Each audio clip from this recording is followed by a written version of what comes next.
Glórias a Deus. Vamos tentar fazer aqui o teste do nosso áudio mais uma vez, né? Na nossa transmissão.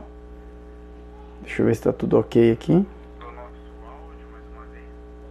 Ok. Tudo certo. Paz do Senhor para todos os irmãos em Cristo. Que Deus vos abençoe grandiosamente. Estamos mais uma vez a transmitir o nosso momento de ensino da Palavra de Deus. Hoje começando aí alguns minutos antes, né? Nós temos o nosso momento de ensino todas as sextas a partir das 18h30. Nós estamos aqui aprendendo da Palavra de Deus e nós estamos em uma maratona apocalíptica, onde nós estamos interpretando o livro do Apocalipse, verso por verso, capítulo por capítulo, né? E nós já estamos no capítulo de número 12, estamos interpretando o capítulo de número 12. As crianças estão brincando aqui em casa, né? Mas então peço perdão para os irmãos se houver uma criança gritando de fundo, tá? Então vamos lá. Apocalipse, capítulo de número 12. Nós lemos aqui o capítulo de número 12, nós tratamos aqui do verso 1, 2, 3 e 4 no ensino anterior. Nós finalizamos o toque da última trombeta, né, das 7 trombetas ali. Terminamos o toque da 7ª trombeta ali no capítulo de número 11 e iniciamos o capítulo de número 12. Nós trouxemos aqui a explicação do verso número 1, 2, 3 e 4, está no ensino anterior, está aí na linha do tempo do Facebook da nossa igreja, né? Igreja da Multiforme Graça de Deus. Meus amados, vamos estar dando continuidade, fazendo a leitura aqui do verso de número 5, tá? Que diz assim: E deu à luz um filho homem que há de reger todas as nações com vara de ferro, e o seu filho foi arrebatado para Deus e para o seu trono. No ensino passado nós entendemos um pouco que a primeira série de visões que João tem, quando ele entra ali no céu, ele tem as suas visões ali, entra naquilo que nós conhecemos como os 7 selos e depois nas sete trombetas, que finaliza no verso de número 11. Essa é a primeira série de visões. Depois que João tem essa série de visões ali no céu, João depois será levado para a terra e ele tem a visão dos mesmos acontecimentos de um ângulo diferente. Então ele começa a descrever de forma diferente de acordo com aquilo que ele está vendo. O capítulo de número 12 é praticamente, digamos assim, uma introdução e ao mesmo tempo um resumo dos acontecimentos da escatologia, né, das últimas coisas. É uma introdução, mas é uma introdução e ao mesmo tempo também um resumo, e você vai entender o porquê. Inclusive, se pegar por base os versos que nós já interpretamos, né, os 4 versos do capítulo 12 no ensino passado, você já vai entender que parece bem aí como uma introdução, mas também ao mesmo tempo um resumo. O capítulo de número 12, ele tem mais de 2 interpretações, por isso nós vamos tratá-lo aqui segundo aquilo que o Senhor nos concede. Fizemos então a leitura do verso de número 5, onde diz: E deu à luz um filho homem que há de reger todas as nações com vara de ferro, e seu filho foi arrebatado para Deus e para o seu trono. Este verso ele tem 2 sentidos. Quando diz que deu à luz um filho homem que há de reger todas as nações com vara de ferro, ele está falando de Jesus Cristo. Jesus nasceu. Foi dado à luz que? Jesus, tá? Tudo bem. E ele irá reger as nações com vara de ferro. Quando fala vara de ferro, não está falando de rigor, né? Que será rigoroso, né? A regimentação de Cristo, não. Mas está falando que é inquebrável, né? O reino de Cristo, ele é inquebrável, né? A sua ação ali, a sua regência, ela é inquebrável. Por isso usa aqui a expressão vara de ferro. E quando fala aqui que o seu filho foi arrebatado para Deus e para seu trono, nós temos aqui 2 significados. O primeiro deles é uma alusão a Jesus ressurreto, tá? Jesus, ele ressuscitou, foi assunto ao céu e ali ao seu trono, né? Então ele está, à destra de Deus, está sobre o seu trono. Mas aqui também tem uma alusão à igreja de Cristo sendo arrebatada, tá? Até porque Jesus, ele não foi arrebatado, a gente sabe, né? Ele subiu ao céu, foi assunto ao céu, tá? mas a igreja sim será arrebatada, então ela será arrancada, será tirada. Então quando diz aqui arrebatado para Deus e para seu trono, também é uma referência, digamos assim, simbolicamente falando, da igreja sendo arrebatada para reinar com Cristo, tá bom? Já que a igreja também terá parte no reino de Cristo, por isso diz arrebatado para Deus e seu trono. Isso é mais amplo, né, entendível, quando nós damos continuidade à leitura dos versos, tá? Verso de número 6. E a mulher fugiu para o deserto, onde já tinha lugar preparado por Deus, para que ali fosse alimentada durante 1260 dias. Bom, nós já sabemos que a mulher aqui é Israel, tá? Então foi Israel que concebeu a Jesus. Jesus ele veio da onde? De Israel, tá? Então nós já aprendemos isso no ensino passado, que a mulher trata-se de Israel. Só que se nós colocarmos como entendimento que o verso de número 5 trata somente de Jesus Cristo sendo assunto ao céu, e não tem nada a ver com a igreja sendo arrebatada, se nós considerarmos assim, então o verso de número 6 acaba não se encaixando mais, porque quando Jesus ele foi assunto ao céu, Israel ela não foi perseguida por Satanás, ela não foi para um lugar, né, preparado por Deus, e ela não foi alimentada ali durante 1260 dias. Isso não se encaixa com Israel dos tempos de Jesus, não se encaixa com Israel, aliás, de nenhum tempo da história, tá? Por isso, o verso de número 5 passa a ter mais de uma interpretação, mais de um significado. Então, se nós dermos apenas um significado para o verso de número 5, o verso de número 6 já começa a não ter nexo, começa a não se encaixar com ele. Tá? Então, como Israel, que no caso que a mulher representa Israel, então como que Israel foi preparado por Deus, um lugar para ela ser alimentada durante 1260 dias? Onde está isso na Bíblia? Onde está isso na história? Ali relacionada a Cristo? Então, não tem. Tá? Então, note que aqui tem um outro significado. Tá? Então, enquanto no verso de 1, 2, 3, 4 e 5 está falando ali de Jesus, de Israel, nascimento de Cristo e tal, nós entendemos isso, o levante de Satanás, né? Jesus que fugiu para o deserto, né? Não Jesus propriamente, né? Mas seus pais, né? Tentando salvaguardar o menino e tal. Bom, então tudo isso se encaixa muito bem com Cristo, tudo bem. Mas quando nós chegamos aqui no verso de número 6, já começa a sair fora. Então, por isso, a segunda interpretação, que é aqui a igreja sendo arrebatada para Deus, aqui no verso de número 5, capítulo 12 de Apocalipse, e aqui no verso de número 6, então, que está dizendo, e a mulher fugiu para o deserto, onde já tinha lugar preparado por Deus para que ali fosse alimentada durante 1260 dias. Aqui, então, no caso, a mulher continua sendo Israel, mas seria a Israel após o arrebatamento da igreja, ou seja, durante a rebelião do anticristo. Já que o anticristo ele se rebelará, ele se mostrará que ele não é de fato o Messias prometido, e por conta dessa rebelião, Israel terá que ser guardado por Deus. Por isso aqui diz, fugiu para o deserto, onde já tinha um lugar preparado por Deus. Tá? 1260 dias é uma referência a 3 anos e meio. Tá? Lembrando que esses 3 anos e meio lá de Daniel, 1260 dias, né, 42 meses, como nós vemos aqui nas Escrituras Sagradas, nas questões escatológicas, não está necessariamente vinculado ao nosso calendário gregoriano. Nós utilizamos o calendário gregoriano, tá? Mas o calendário judaico, isso faz um pouco mais de sentido, já que o calendário judaico, ele é diferente, né? Enquanto, por exemplo, no ano bissexto nós temos um dia a mais, o calendário judaico tem um mês a mais, tá? Enquanto o calendário gregoriano, ele segue ali o sol, o judaico segue a lua, tá? E, então é diferente. E aqui no menor ano do calendário judaico, acho que tem 350 e poucos dias, 354 talvez, não sei, se encaixa mais. Aqui haverá talvez uma diferença de 8 dias, né, de uma semana praticamente, em relação aos 1260 dias, aos 3 semanas de Daniel, ali aos 3 anos e meio ali de Daniel, né, que seria a semana de Daniel, ou a metade da semana de Daniel, como também os 42 meses que nós encontramos nas Escrituras Sagradas em relação à escatologia, tá? Mas está mais vinculado ao calendário judaico do que o nosso, essa é a verdade, tá bom?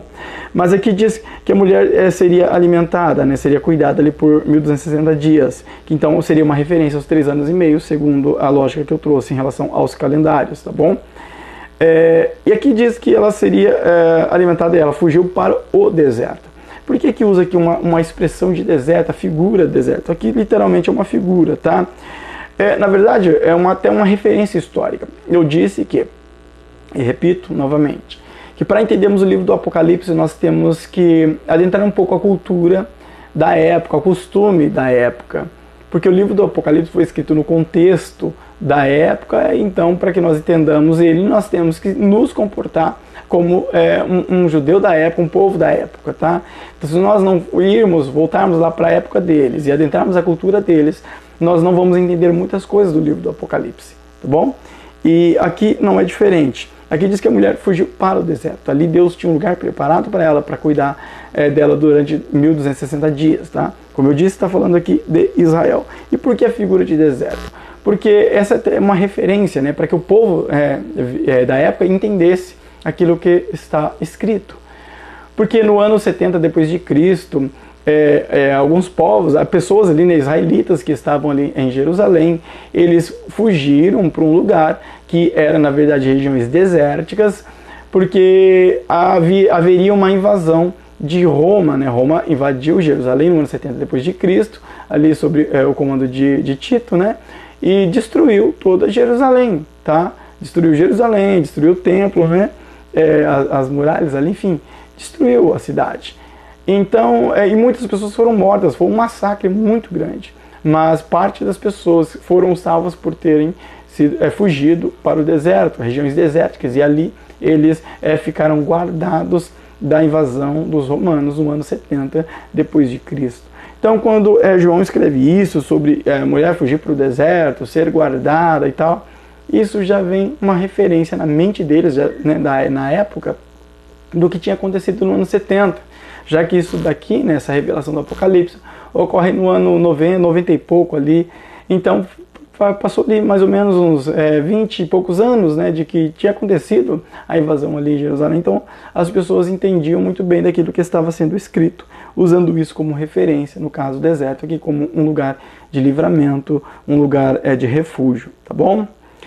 Verso de número 7, houve batalha no céu, Miguel e seus anjos batalhavam contra o dragão, e batalhavam o dragão e os seus anjos, isso. E houve batalha no céu. Miguel e os seus anjos batalhavam contra o dragão.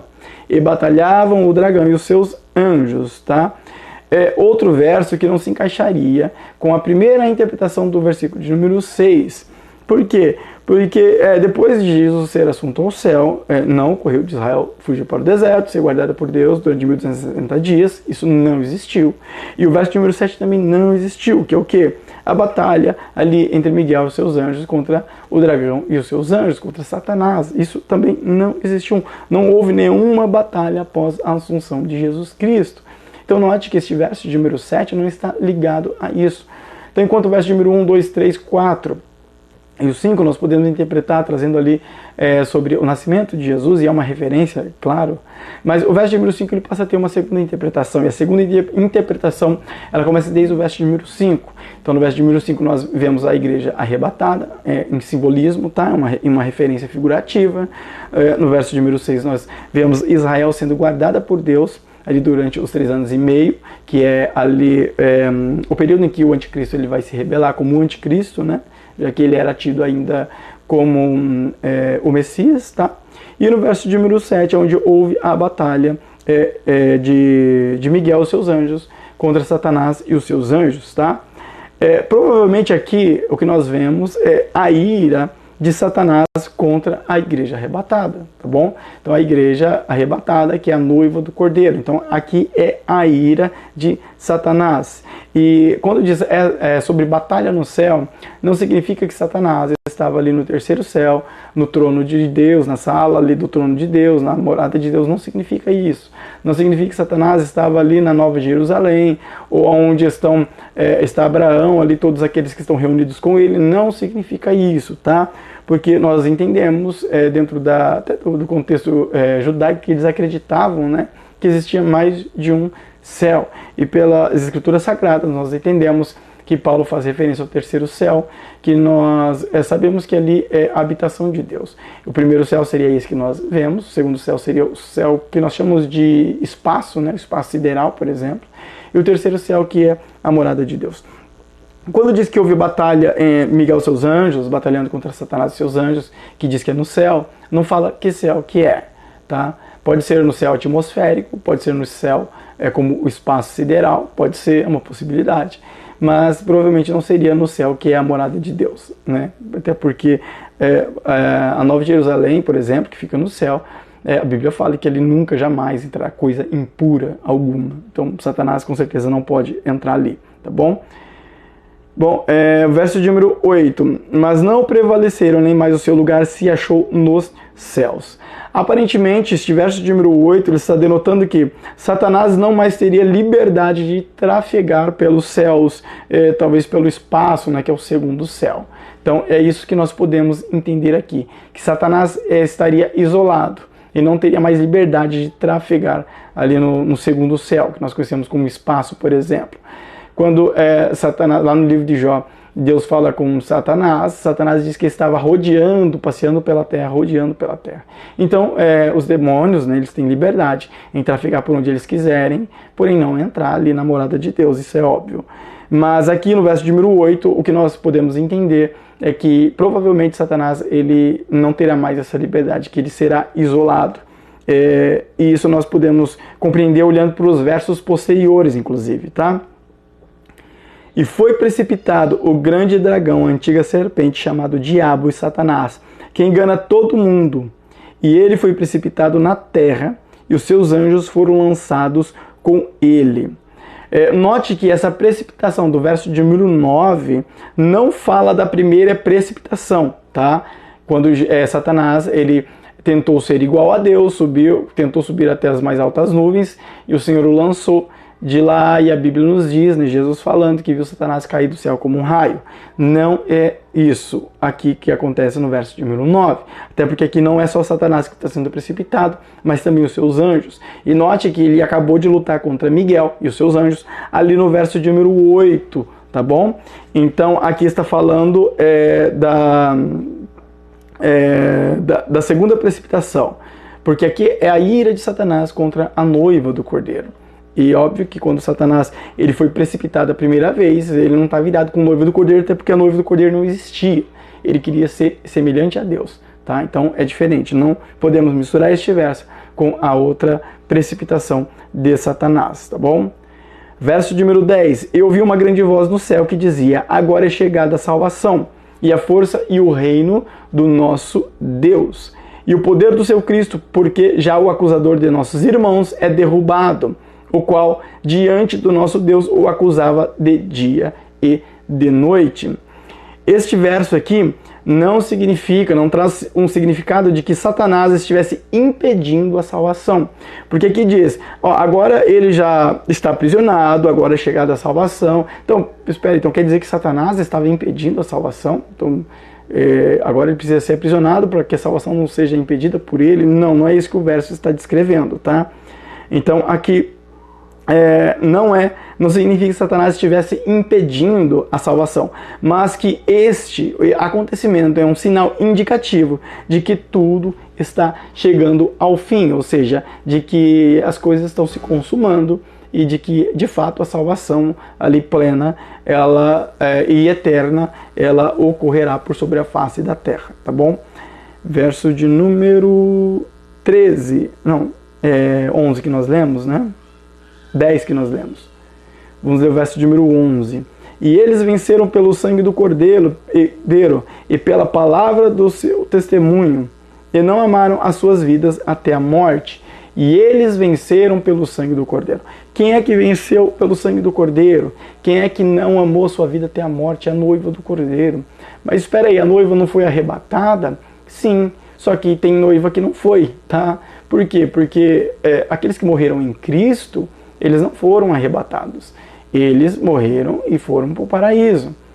Mas naquele dia, no soar da trombeta, e não tem nada a ver com as 7 trombetas do Apocalipse, que ali são trombetas de juízo, não tem absolutamente nada a ver. Haverá a trombeta de convocação. onde os mortos em Cristo ressuscitarão primeiro, são noiva, tá? E aqueles que estiverem vivos serão arrebatados, que também é noiva. Então note que a noiva do Cordeiro, ela é dividida em dois grupos, basicamente. Aqueles que morreram em Cristo e aqueles que foram arrebatados. Aqui este verso está falando daqueles que morreram em Cristo e daqueles que foram arrebatados, tá? Então o verso de número 12, né? Não, 11, né? E eles venceram pelo sangue do Cordeiro e pela palavra do seu testemunho. A noiva do Cordeiro aqui que foi arrebatada. E não amaram suas vidas até a morte. A noiva do Cordeiro que foi morta, né? Muitos ali que foram mortos, né? Martirizados, enfim, são noiva do Cordeiro. Não serão arrebatados, é óbvio, porque já morreram, mas encontrarão com o Senhor nos ares, juntamente conosco, que seremos arrebatados. Tá bom? Verso de número 12. Por isso alegrai-vos, ó céus, e vós que nelas habitais. Ai dos que habitam na terra e no mar, porque o diabo desceu a vós, e tem grande ira, sabendo que já tem pouco tempo. Satanás, amados, sabemos que ele já está na terra. Então aqui o verso diz que ele desceu a vós. Não, espera aí, se Satanás já está na terra, como assim ele desceu a nós? Volto a falar do verso número 8 aqui, que está falando do isolamento e do banimento de Satanás, de trafegar nas regiões ali celestiais, não do celestial, ali é a habitação de Deus, mas ali no segundo céu, que nós podemos entender como espaço, tá? Então Satanás, segundo o verso número 8, ele não poderia mais trafegar. Então ele estaria isolado na terra. Por isso esta afirmação aqui do verso número 12, né? Que diz, ai dos que habitam na terra e no mar, porque o diabo desceu a vós. O diabo já está na terra, sabemos disso. Então por que diz que ele desceu? Porque ele foi isolado aqui, segundo o que nós compreendemos ali pelo verso número 8, que nós já explicamos. Então ele está isolado, ele não consegue sair daqui mais neste período aqui, tá bom? Ele não tem mais autoridade para trafegar em outros ambientes, a não ser ficar aprisionado aqui no ambiente terreno, tá? Por isso diz, desceu a vós. E tem grande ira, ou seja, é a ira contra a noiva do Cordeiro. Foi essa ira que fez com que ele batalhasse ali contra Miguel e seus anjos ali no céu, que eu expliquei que provavelmente é o segundo céu. Tá? Então é essa grande ira, a ira dele contra Jesus, contra a noiva do Cordeiro. Sabendo que já tem pouco tempo, este pouco tempo seria os 1260 dias, que nós já falamos aqui no verso posterior, né, lá ali no comecinho do ensino, que é uma referência aos 3 anos e meio, pelo menos dentro do calendário judaico, com uma diferença ali de 8 dias, a gente sabe que vai dar, segundo o cálculo matemático, mas continua sendo uma referência aos 3 anos e meio, que é ali a metade da semana de Daniel, tá bom? Dando continuidade aqui, verso de número 13, que nós vamos ler agora, né? E quando o dragão viu que fora lançado na terra, perseguiu a mulher que dera à luz o filho homem. Então note que aqui já dá continuidade aos versos que nós lemos anteriormente, tá? Então, quando o dragão viu que fora lançado na terra, perseguiu a mulher. Essa mulher aqui é Israel. E Israel estará sendo guardado lá no verso de número 6, por Deus ali no deserto durante 1260 dias, nós já falamos sobre isso, tá bom? Então aqui volta, digamos assim, entre aspas, uma pequena cronologia, tá bom? Então aqui é o levante de Satanás contra Israel, né, que se inicia ali nos 3 anos e meio, a segunda metade da semana de Daniel, que é quando o anticristo ali ele se rebela como, de fato, o anticristo, né, para Israel. Até então Israel tinha ele como Messias. E aqui é a ira de Satanás contra o povo de Israel, aqueles que ficaram na terra, que não foram arrebatados, tá bom? Verso de número 14. E foram dadas à mulher duas asas de grande águia, para que voasse para o deserto, ao seu lugar onde é sustentada por um tempo, e tempos e metade de um tempo, fora da vista da serpente. Voltando ali no verso de número 6 que nós já falamos. Que quando fala asas de águia, está falando da eficiência do livramento, tá? O deserto aqui é uma referência lá a Apocalipse 12:6. Vamos lá voltar no 12:6, vamos fazer a leitura. E a mulher fugiu para o deserto, onde já tinha lugar preparado por Deus para que ali fosse alimentada durante 1260 dias, tá?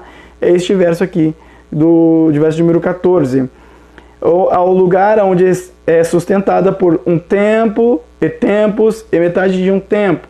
É a mesma coisa, é o 1260 dias. Seria aqui os 3 anos e meio, segundo a referência escatológica, tá bom? Bom, e aqui Israel está sendo livrado por Deus do ataque de Satanás. É literalmente o livramento de Israel. Israel sendo guardado por Deus do ataque de Satanás. Verso de número 15. E a serpente lançou da sua boca atrás da mulher água como um rio, para que pela corrente a fizesse arrebatar. E a terra ajudou a mulher, e a terra abriu sua boca e tragou o rio e o dragão, o rio que o dragão lançara da sua boca. Essa expressão que a serpente lançou da sua boca atrás da mulher água como um rio, é uma expressão simbólica e figurativa, tá? Se nós olharmos para o Antigo Testamento, existem vários textos, vários versículos. Eu não trouxe aqui porque a gente ia começar a entrar na escatologia, e a nossa ideia aqui é interpretar o Apocalipse, tá? Que refere-se a águas e rios, a reis, é uma referência de águas e rios, a reis e a exércitos, tá? Então, quando diz que a serpente lançou da sua boca a água como um rio, ele está falando aqui de pessoas, de exércitos, de reis.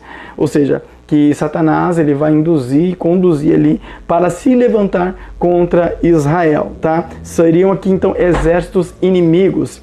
E quando diz que a terra abriu a sua boca, né, engoliu ali a água, nós podemos interpretar esta parte literalmente. Porque isso aconteceu com Coré se levantar ali contra Moisés em rebelião, que eles foram engolidos pela terra. Eles tiveram que ficar em frente ali às suas tendas, com suas mulheres, seus filhos. A terra abriu a sua boca, engoliu tudo, as suas tendas, todos eles. Foi o que? Um juízo de Deus contra Coré, Datã e Abirão, lá no Antigo Testamento. Aqui seria o mesmo juízo sendo executado.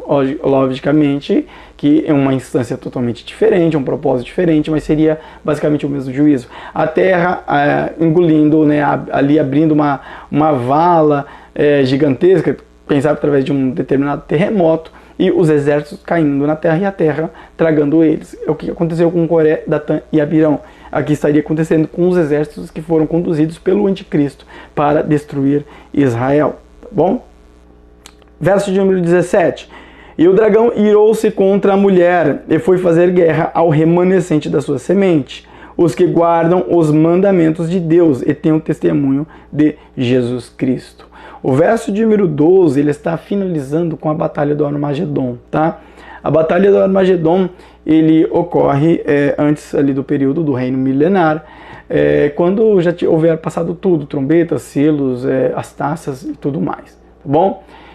Então, o que nós encontramos aqui no verso de número 12, aqueles que entraram já durante o ensino, amados, terminando o ensino, começa a ouvir desde o início, pelo menos até a parte que você começou a pegar, para você entender. O capítulo de número 12, nós falamos do arrebatamento da igreja. Você não encontra o arrebatamento da igreja no livro do Apocalipse. Você pode procurar, você não vai encontrar o arrebatamento da igreja, a não ser por um simbolismo, tá? E é este simbolismo que nós trouxemos aqui dentro do capítulo de número 12. Como eu disse, João teve a primeira série de visões estando ali no céu. Finaliza no capítulo de número 11 com o toque da última trombeta, tá? A 7ª trombeta. Agora o capítulo de número 12, ele funciona como uma introdução e ao mesmo tempo um resumo. Note que aqui nós chegamos nos últimos versos, na batalha do Armagedon, que seria o final de tudo. Depois disso vem um reino milenar, depois Satanás é solto, depois tem uma outra batalha, ali onde Jesus ele destrói Satanás e todo o seu exército, e por fim ali a vida eterna, não tem mais acontecimento, a Bíblia não fala mais nada sobre os acontecimentos, não há mais acontecimentos, né, ali. Então, é isso que ocorre, tá? Só que agora, João, ele vai ser levado, ele vai ser tirado do céu e vai ser levado na terra. E ali Deus começa a mostrar para ele coisas por outros ângulos. Então, lá no capítulo de número 13, que nós vamos tratar no próximo ensino, João já começa a ver o quê? O anticristo, a besta, né, o falso profeta, o número da besta, a marca da besta. Nós não vimos até aqui a marca da besta. Por quê? Porque João está no céu não existe marca da besta, então João não viu a marca da besta, tá? Agora que João vai ser levado para a terra, aí João vai começar a ver coisas que ele não viu porque ele estava no céu. E aí ele vai ver a marca da besta, ele vai ver o derramamento das taças. Nós vamos explicar o derramamento das taças, em que período que ela está aqui dentro dessa segunda série de visões. Tudo isso nós vamos ver posteriormente, tá? Então aqui, hoje, neste momento, nós estamos finalizando a primeira parte do livro do Apocalipse. Depois disso tudo aqui, do verso número 17 que nós lemos, vem o reino milenário, vem a soltura, né, de Satanás. Satanás ele é solto, Satanás é destruído com seus anjos, e aí se segue a vida eterna para todo sempre. E amém. Tá bom? Então, aqui finaliza. Só que, agora, no capítulo número 13, nós vamos ver no próximo ensino que João vai começar a ter essas visões de um ângulo diferente, para depois nós chegarmos de novo no Armagedon, reino milenar, na soltura de Satanás e na vida eterna. Tá bom? Então, próximo ensino nós damos continuidade, olhando ali agora para o capítulo de número 13 do livro do Apocalipse. Que Deus abençoe a todos, vamos orar e agradecer a Deus. Senhor Jesus, obrigado por tudo, graças te damos, o Senhor é maravilhoso. Dê força, Pai, para nós. Prosseguimos em nossa caminhada e lutarmos contra as hostes satânicas e permanecermos firmes na tua vontade. Que o nome do Senhor seja glorificado acima de tudo. Precisamos de ti. Abençoe teus filhos, a tua casa, Senhor, sua família, cada um grandemente. Abençoa, Senhor. Dê-nos graça, dê-nos livramento, em nome de Jesus. Que a graça de nosso Senhor Salvador Jesus Cristo, o amor de nosso Deus eterno Pai, a comunhão e a consolação do Espírito Santo reina em cada coração, todos juntos digamos amém. Que Deus abençoe a todos grandemente, amados. Fica na paz em nome de Jesus.